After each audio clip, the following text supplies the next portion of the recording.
अस्सलाम अलैकुम। वालेकुम अस्सलाम। चाचा जी के हाल ने, ठीक हो? खैरियत अल्लाह ना शुक्र है। मैं जादू नाल दसी सकना तुसा पाकिस्तान नू मारी है टल्ली। अलामा मुदस्सिर शरीफ कादरी गल कर रहा हूं। मैं तुसा नी आवाज पछानी किंदी है, मुजतबा मुजतबा। अल्लाह पाक जनाब नु सलामत रखे। ओ मुजतबा मुजतबा ऐसा इतना चंगा बंदा वै माड़े दिले विच बड़ी गया। वाह जी वाह, अल्लाह पाक तुहानू सलामत रखे। बहुत शुक्रिया जी। और मैं तो बाबा दिता जानी साहब दा मैनू याद है, तो मैं आख्या भी अज उन्हां दी याद विच आरते खड़ी रहमतुल्लाह अलैह दे दो तीन अशार जो बिस्मिल्लाह करा सुनाओ। आप फरमांदे ने झुल गए दिलदार दिला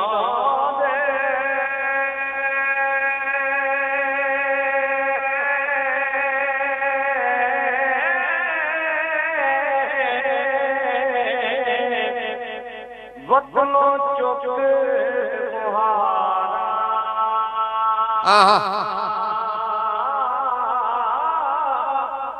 उजड़ी बत्ती नजरी आवे कंड दी जदो यारा मोहब्बत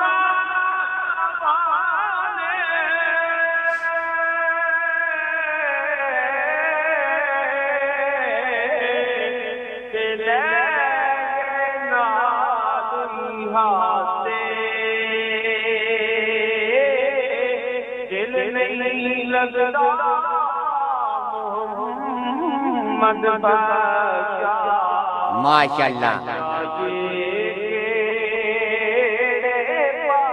केड़े पासे और ਤੁਹਾਡੇ प्रोग्राम की निस्बत नाल मैं बड़ा प्यारा शेर याद आया जी करा। आप फरमांदे ने काका सवाद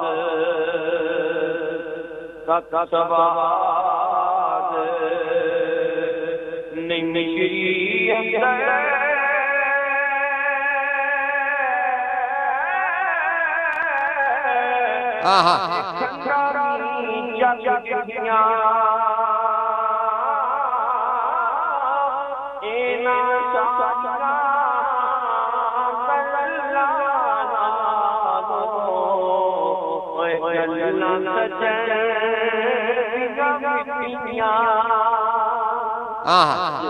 अंदर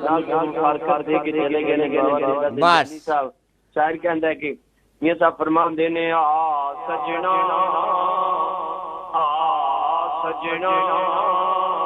जे तू सजना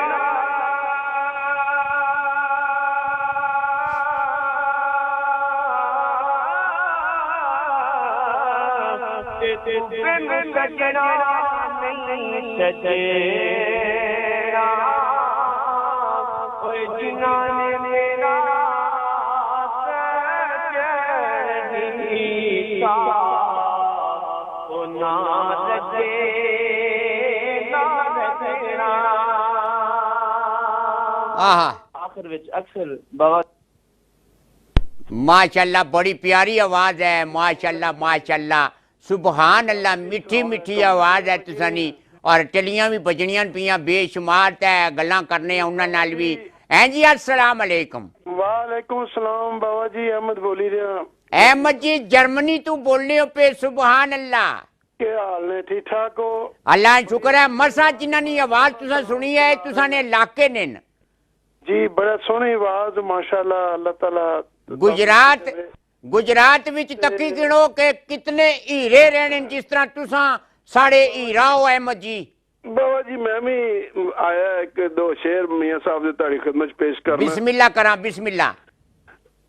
काले वाल मुसाफिर हो गए ते चिटिया डेरा लाया ते अखा खोल मुहम्मद बख्शा ते मौत सुनेरा ते पर बुक मिट्टी दे पाउंदे ते कर दे टेर